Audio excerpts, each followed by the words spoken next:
नमस्ते। आइए सुनते हैं हिंदी की प्रमुख कथाकार सुभद्रा कुमारी चौहान की लिखी कहानी कदम्ब के फूल। यदि आपने अभी तक मेरे चैनल को सब्सक्राइब नहीं किया है तो कृपया चैनल को सब्सक्राइब करें और नवीनतम कहानियों के लिए घंटी के बटन को दबाएं। भौजी, लो मैं ले आया। सच ले आए? कहाँ मिले? अरे बड़ी मुश्किल से ला पाया भौजी। तो मजदूरी ले लेना। क्या दोगी? तुम जो मांगो।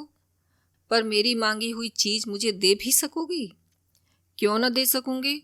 तुम मेरी वस्तु मेरे लिए ला सकते हो, तो क्या मैं तुम्हारी इच्छित वस्तु तुम्हें नहीं दे सकती? नहीं भौजी, न दे सकोगी। क्यों नाहक कहती हो? अब तुम्हें न लेना चाहो तो बात दूसरी है, पर मैंने तो कह दिया कि तुम जो मांगोगे मैं वही दूंगी। अच्छा, अभी जाने दो, समय आने पर मांग लूंगा। कहते हुए मोहन ने अपने घर की राह ली। दूर से आती हुई भामा की सास ने मोहन को कुछ दोने में लिए हुए घर के भीतर जाते देख लिया था, किंतु वह ज्यों ही नजदीक पहुंची, मोहन दूसरे रास्ते से अपने घर की तरफ जा चुका था। वे मोहन से कुछ पूछ न सकीं, पर उन्होंने यह अपनी आंखों से देखा था कि मोहन कुछ दोने में लाया है, किंतु क्या लाया यह वे न जान सकीं। घर आते ही उन्होंने बहू से पूछा, मोहन दोने में क्या लाया था? भामा मन ही मन मुस्कुराई और बोली, मिठाई।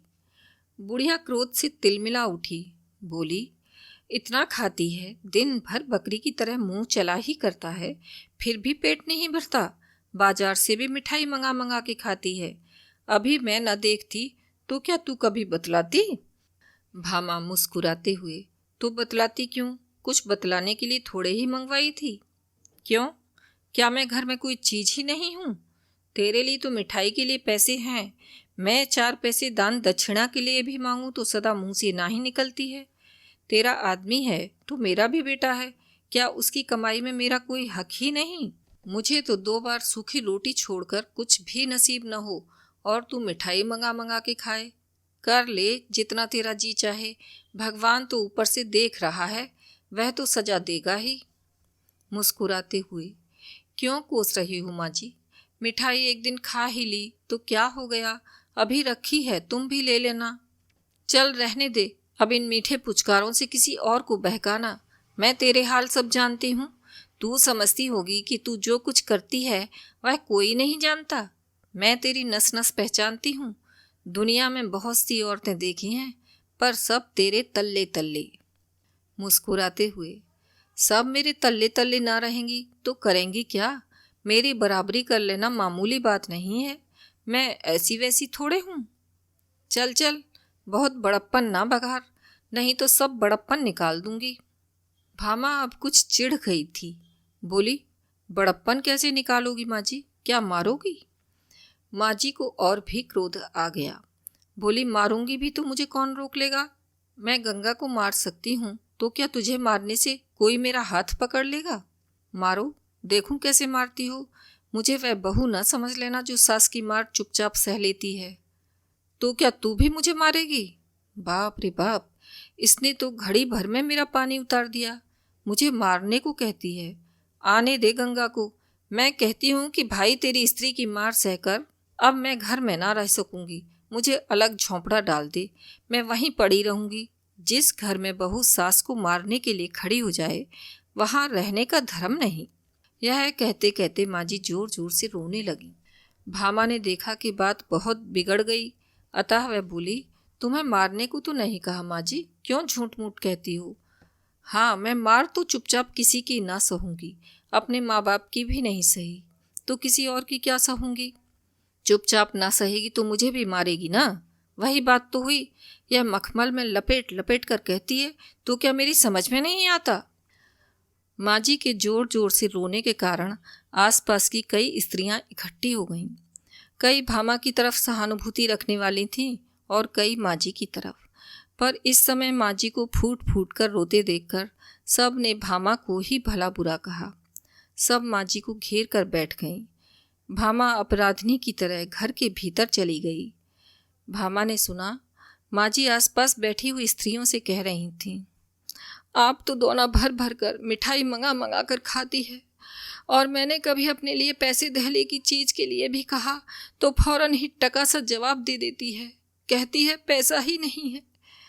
इसके नाम से तो पैसे आ जाते हैं, मेरे नाम से ही कंगाली छा जाती है। किसी भी चीज़ के लिए तरस तरस के मांग मांग के जीभ घिस जाती है। कभी जी में आया तो ला दिया, नहीं तो कुत्ते की तरह भूखा करो। इस घर में यह हाल है मेरा। आज भी दोना भर मिठाई मंगवाई है। मैंने जरा ही पूछा तो मारने के लिए खड़ी हो गई। कहती है मेरे आदमी की कमाई है, खाती हूँ, किसी के बाप का खाती हूँ क्या? उसका आदमी है तो मेरा भी तो बेटा है। उसका 12 आने का हक है तो मेरा 4 आने तो होगा। पड़ोस की एक दूसरी बुढ़िया बोली, राम राम, यही पढ़ी लिखी होशियार हैं। पढ़ी लिखी हैं तो क्या हुआ, अकल तो कौड़ी के बराबर नहीं है। तुमने भी 9 महीने पेट में रखा बहन, तुम्हारा तो 16 आने का हक है। बहू को बेटा माँ के लिए लौंडी बनाकर लाता है। यह तुम्हारे पैर दबाने और तुम्हारी सेवा करने के लिए है। हमारा नंदन तो जब तक बहू मेरे पैर नहीं दबा लेती उसे अपनी कोठरी के अंदर ही नहीं आने देता। अपना ही माल खोटा हो तो परखने वाले का क्या दोष बहन।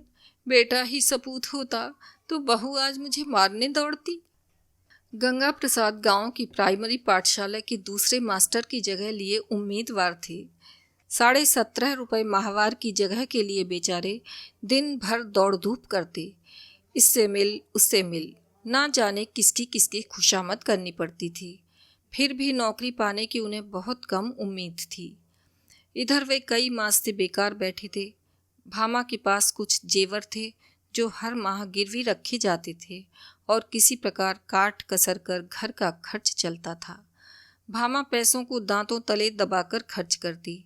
सास और पति को खिलाकर स्वयं आधे पेट खाकर पानी से पेट भरकर उठ जाती। कभी दाल का पानी ही पी लिया करती, कभी साग उबालकर ही पेट भर लिया करती। रुपए पैसों की तंगी के कारण घर में प्रायः रोज ही इस प्रकार कलह मची रहती।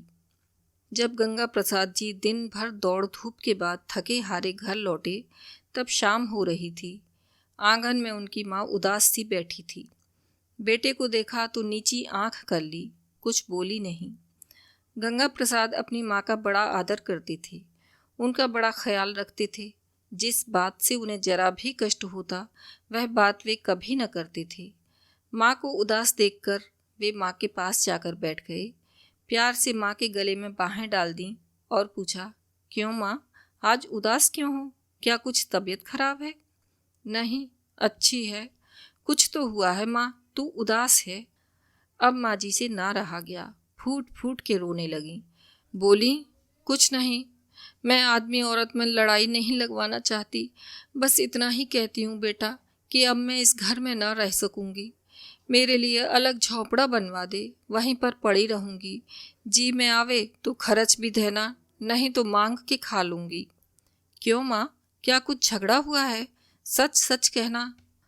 आज ही क्या, यह तो 30 दिन की बात है बेटा। तेरी घरवाली ने मोहन से मिठाई मंगवाई। वह दोना भर मिठाई मेरे सामने लाया। मैं जरा पूछने गई तो कहती है, हाँ मंगवाती हूँ, खाती हूँ, अपने आदमी की कमाई खाती हूँ, कुछ तुम्हारे बाप का तो नहीं खाती। जब मैंने कहा कि तेरा आदमी तो मेरा भी बेटा है, उसकी कमाई में मेरा भी हक है, तो कहती है कि तुम्हारा हक जब था तब था, अब तो सब मेरा है। ज़्यादा बोलोगी तो मार के घर से निकाल दूंगी। तो बाबा, तेरी औरत है, तू ही उसकी मार से है। मैं मांग के पेट भले ही भर लूँ, पर बहू के हाथ की मार न खाऊंगी। गंगा प्रसाद अब न सह सके, बोले, वह तुझे मारेगी माँ? मैं ही ना उसके हाथ पैर तोड़कर डाल दूंगा। कहते हुए वे हाथ की लकड़ी उठाकर बड़े गुस्से से भीतर गए।